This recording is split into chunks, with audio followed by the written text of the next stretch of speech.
Aksi massa menolak kedatangan ratusan tenaga kerja asing kembali terjadi di Kendari, Sulawesi Tenggara. Massa berorasi sambil membakar ban di tengah jalan.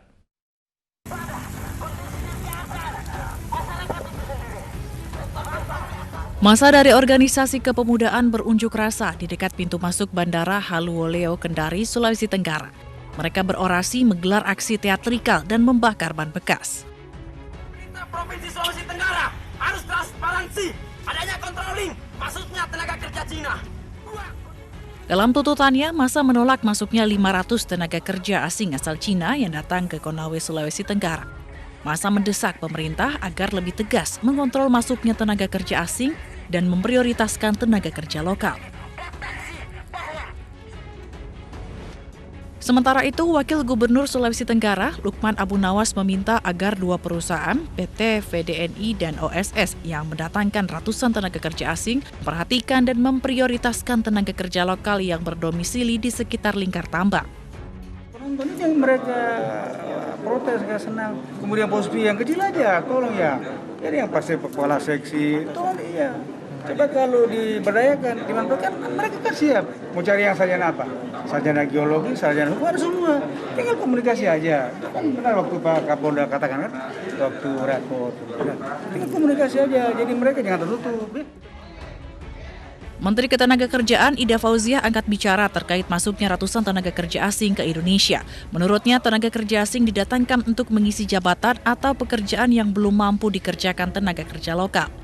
Setelah pekerjaannya selesai, para TKA akan dipulangkan ke negeri asalnya. Sekali lagi ini adalah pada jabatan-jabatan tertentu yang memang tidak bisa atau belum bisa dilakukan oleh tenaga kerja kita. Ada proses dan kita mengharuskan ada tenaga kerja lokal yang mendampinginya, harus ada transfer of knowledge, mereka ada batasnya.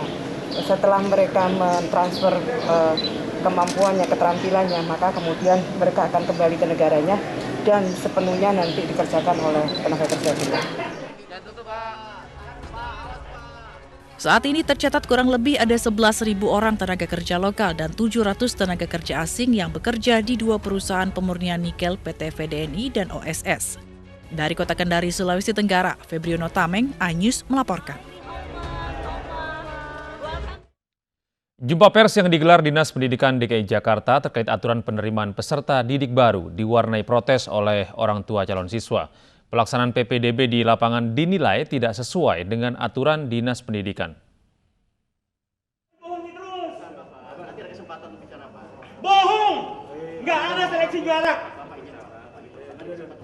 Konferensi pers Dinas Pendidikan DKI Jakarta tentang aturan penerimaan peserta didik baru PPDB DKI Jakarta 2020 diwarnai protes orang tua calon siswa. Para orang tua menilai pelaksanaan aturan PPDB di lapangan tidak sesuai dengan yang disampaikan Dinas Pendidikan. Saya tadi waktu saya spontan teriak, yang membuat saya tidak tahan ketika saya dengar omongan seleksinya jarak, sementara realnya itu usia itu yang membuat saya nggak tahan. Saya mohon maaf kalau membuat situasi jadi seperti gaduh. Dalam aturan zonasi misalnya, anak yang tinggal dekat dengan sekolah tetap tidak bisa diterima karena usia belum mencukupi. Hal itu berdasarkan keputusan Kepala Dinas Pendidikan DKI nomor 501 tahun 2020 tentang petunjuk teknis PPDB 2020-2021. Apabila pendaftar di suatu sekolah dalam jalur zonasi melebihi daya tampung, seleksi akan dilakukan berdasarkan usia. Artinya, pendaftar berusia yang lebih tua berpeluang untuk diterima lebih besar dibanding pendaftar berusia lebih muda. Dari Jakarta, Bunga Ayu, Jaka Setia, Randy Lukman, iNews melaporkan.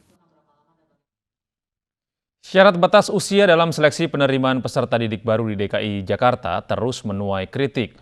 Orang tua siswa menganggap pemerintah menurunkan mutu kompetisi dan siswa berprestasi.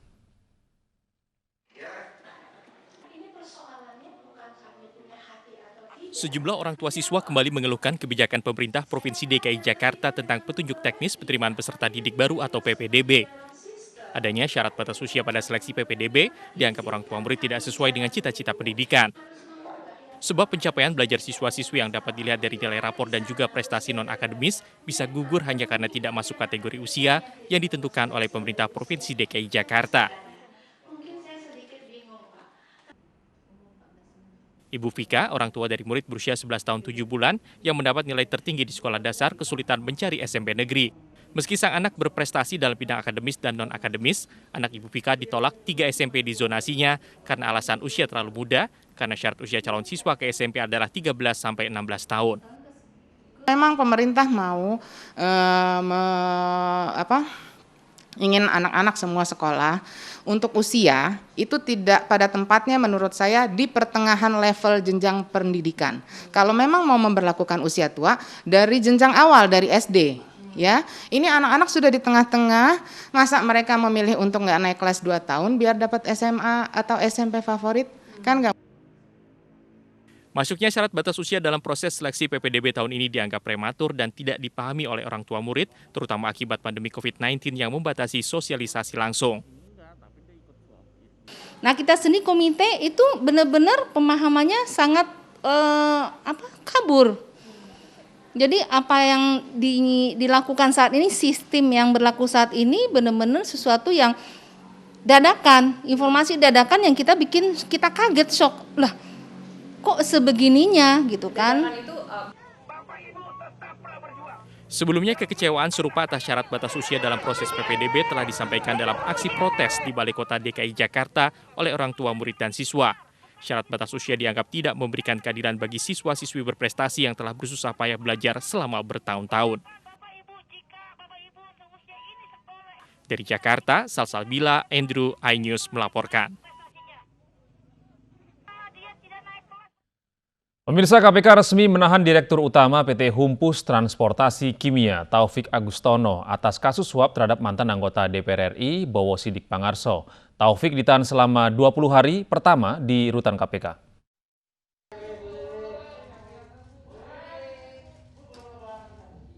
Komisi Pemberantasan Korupsi resmi menahan Direktur Utama PT Humpus Transportasi Kimia Taufik Agustono. Taufik merupakan pemberi suap mantan anggota DPR RI Bowo Sidik Pangarso dalam kasus kerjasama pengangkutan bidang pelayaran. Sebelumnya KPK telah menahan 3 orang dalam kasus ini, yakni Bowo Sidik, Asti Winarsi, serta Indung. Ketiganya telah menjalani proses peradilan. Taufik Agustono akan ditahan selama 20 hari ke depan 15 Juli di rutan KPK Kafling C1. 2019 yang lalu tentunya. Nah, TAG selaku direktur pada PT HTK ditetapkan sebagai tersangka pada 16 Oktober 2019.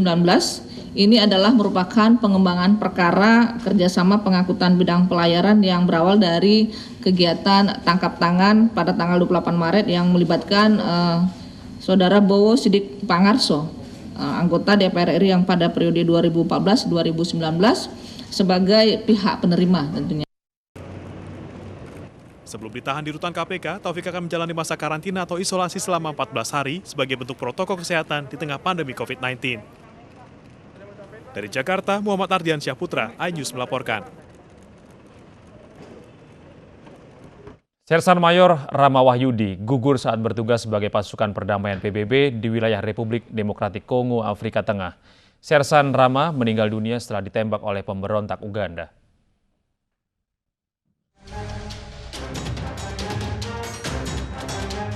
Dalam keterangan pers yang diberikan oleh Komandan Pusat Misi Pemeliharaan Perdamaian atau PMPP TNI, Maijen Victor Hasudungan Simatupang di Mabes TNI di Cilangkap, Jakarta Timur, terjadi penyerangan yang dilakukan oleh sekelompok terhadap tim Sersan Mayor Rama Wahyudi.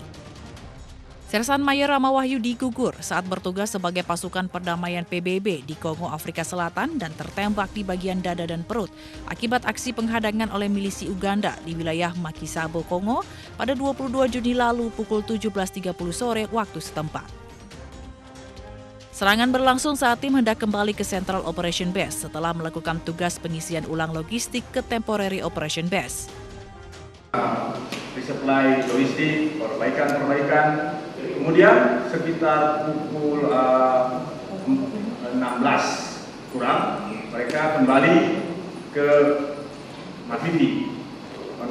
On the way ke Mafifi, lebih kurang pukul 15.45, ya, mereka dihembus oleh milisi yang kami baca dari beberapa media internasional dari Allied Defense Forces.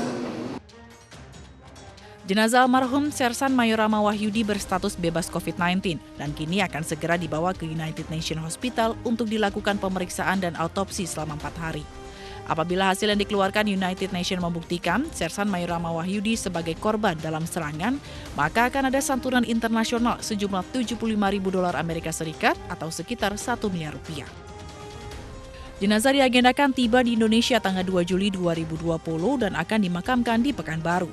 Dari Jakarta, Salsabila, Andrew, iNews melaporkan. Pemirsa, Anda penikmat makanan jamur, terutama jamur enoki, ya mulai saat ini jamur enoki sudah tidak dapat dikonsumsi lagi. Ahli gizi menyebutkan bahwa jamur tersebut berbahaya karena mengandung bakteri listeria yang dapat menyebabkan penyakit listeriosis bahkan kematian.